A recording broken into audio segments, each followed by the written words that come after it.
I'm Alvina Usher, your Ottawa real estate expert. I decided to make a movie about the intricate details and tips and tricks living at the waterfront properties. I will give you 5 do's and 5 don'ts. Why I'm capable to do that? Because 17 years of my life, I lived in an amazing house, waterfront property in Constance Bay. And now I can share my experience with you and help you to buy the property that will make your life so much richer, and it will give you an amazing memories with your friends and a family. Let's look at the 5 do's.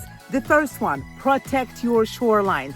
Use the natural plants, the natural stones to protect your shoreline boundaries. And this is very important on a long run. If you're gonna do that, a lot of nice wildlife, water life will be right near your house, and it will be eco-friendly.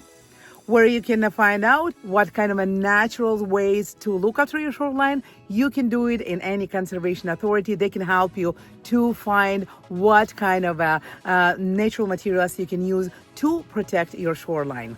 Remember, you have a waterfront, you have dock. Always protect your docks. Make sure that it is a safety included into the dock installation, and when it is a flood season, that your dock not take away with your boat. Make sure that the safety first, and the dock and your boat and the lifts for the dock are all in a good condition. And remember, do not ever put your docks before the flood gonna settle down in May. Unless for sure you living on the lake, then the water fluctuations are not as much as will be on the Ottawa River. Number 3, the seasonal maintenance. The ice, the flood, the snow, the melting of the snow, and how it's all will be connecting to your property, how it's all affecting your use of the property, your roads, and everything you have to know, and you have to prepare for the seasonal effects that happening for the waterfront. You do have to embrace your lifestyle.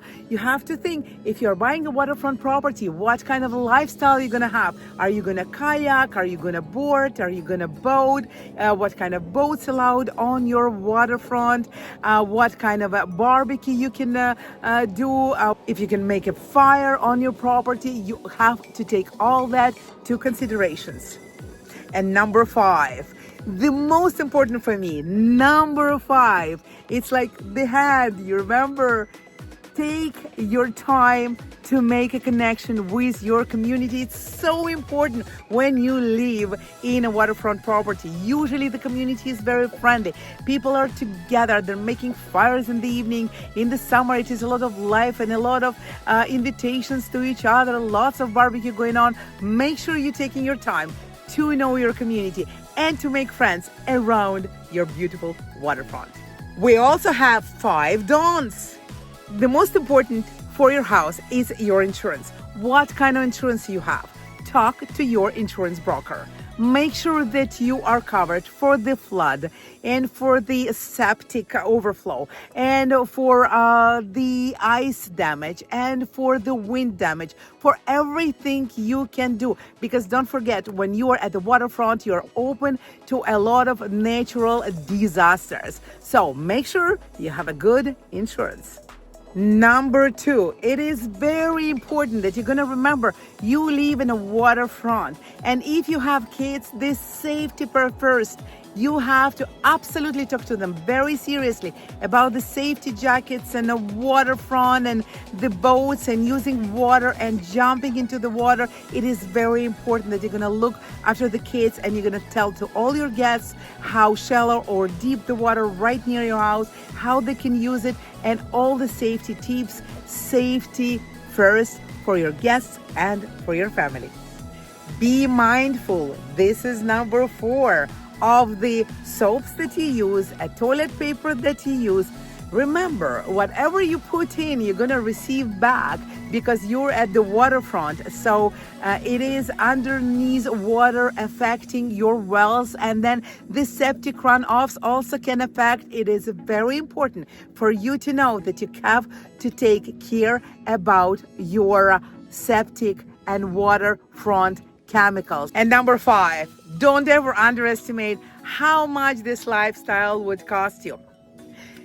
The boats, the docks, and the septics, and the different natural disasters, different maintenance for the seasons gonna cost you money. So you have to remember that the maintenance of a waterfront home costs a lot of money. So you have to budget for that, and you have to take that to consideration.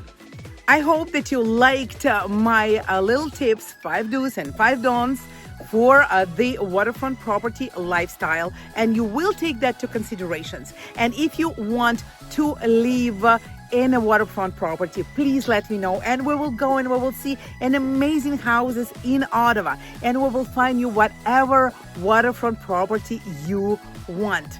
Alvina Usher, your Ottawa real estate expert. If you're buying or you're selling, consider it done.